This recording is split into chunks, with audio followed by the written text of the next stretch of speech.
सोरेन की ईडी के हाथों गिरफ्तारी के बाद झारखंड में सियासी संकट के बादल देर शाम छट गए, जब राज्यपाल सीपी राधाकृष्णन ने विधायक दल के नेता चंपई सोरेन को शपथ ग्रहण के लिए आमंत्रण दिया।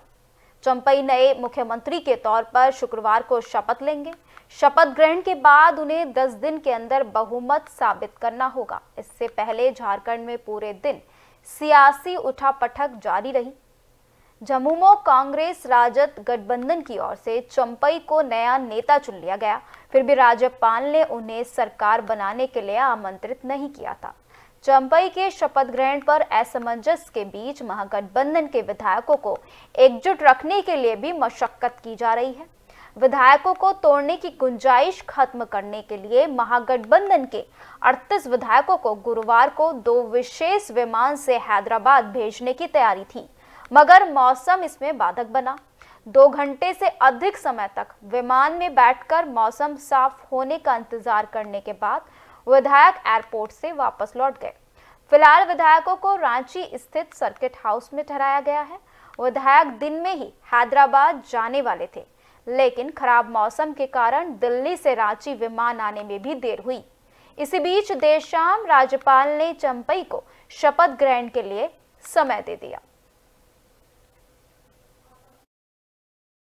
हमारा गुरुजी है और गुरुजी हमारा आदर्श है और ओत लेने के पहले हम गुरुजी और माताजी से हम आशीर्वाद लेने आया था।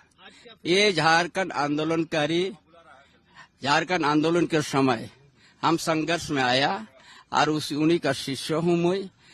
और जो गुरुजी का आदर्श है, उनका जो झारखंड आंदोलन के समय से जो संघर्ष करके यहाँ का जनता को संवारने के लिए, यहाँ का जनता को उभारने के लिए जो संघर्ष किया है, उसी आदर्श को लेके हम चलते हैं।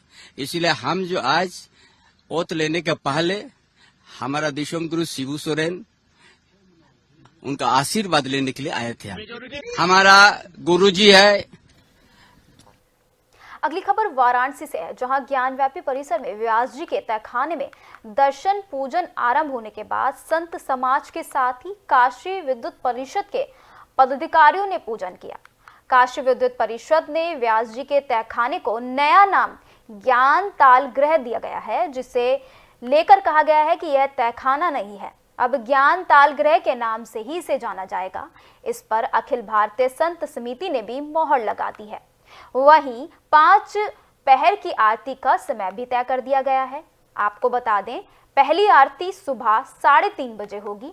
प्रतिदिन की शुरुआत मंगला आरती से होगी। मंगला आरती सुबह 3:30 बजे, भोग आरती दोपहर 12 बजे, अपराह्न शाम 4 बजे, सायकाल शाम 7 बजे और शयन आरती रात्रि 10:30 बजे होगी। इससे पहले ज्ञानव्यापी स्थित व्यास जी के तहखाने में पूजा के आदेश के बाद वादी शैलेंद्र पाठक ने बुधवार की शाम को जिलाधिकारी एस राजलिंगम से मुलाकात की और देवी देवताओं के राग भोग की तत्काल अनुमति मांगी। तहखाने के रिसीवर जिलाधिकारी ही हैं, लिहाजा तहखाने में विग्रह को प्रतिष्ठित करके पूजा अर्चना शुरू कर दी गई।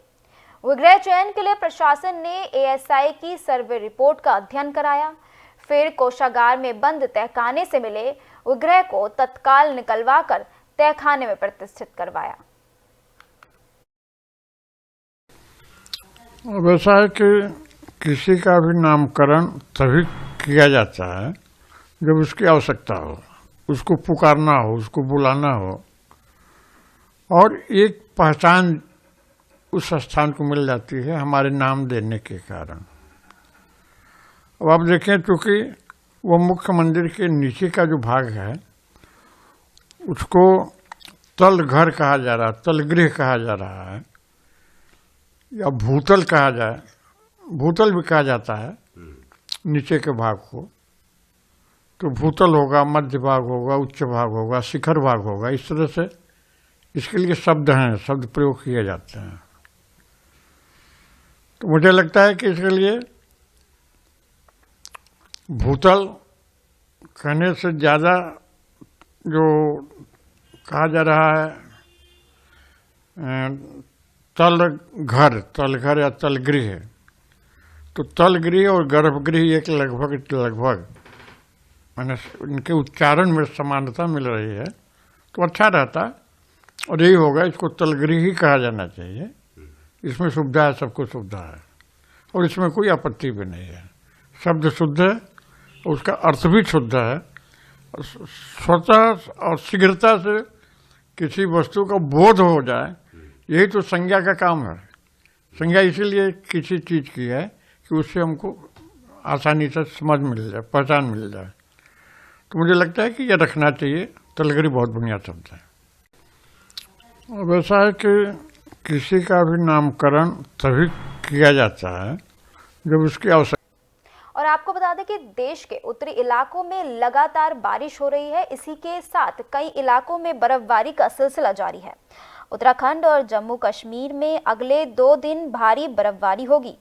वहीं हिमाचल प्रदेश में अगले 3 दिन तक बर्फबारी का अलर्ट जारी किया गया है।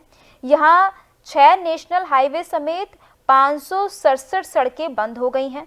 भारी बर्फबारी के कारण कई इलाकों में पावर सप्लाई भी कट गई है और लाहौल स्पीति में स्कूलों की छुट्टी भी कर दी गई है। वहीं राजस्थान, मध्य प्रदेश, उत्तर प्रदेश, बिहार, दिल्ली, पंजाब और हरियाणा में ठंड का असर कम नहीं हो रहा है। मौसम विभाग के मुताबिक यहां न्यूनतम तापमान में 2 से 3 डिग्री की गिरावट दर्ज होगी। वहीं आज सुबह इन राज्यों में घना कोहरा भी देखने को मिला। दिल्ली में कोहरे के कारण विजिबिलिटी 25 मीटर रह गई। आपको बता दें कि इससे कई फ्लाइट्स प्रभावित हुई और कई ट्रेनें अपने निर्धारित समय पर स्टेशन नहीं पहुंच सकी। मौसम विभाग ने नॉर्थ ईस्ट के राज्यों अरुणाचल प्रदेश, असम, मेघालय, सिक्किम, नागालैंड, मिजोरम, मणिपुर और त्रिपुरा में आज बारिश की संभावना जताई है।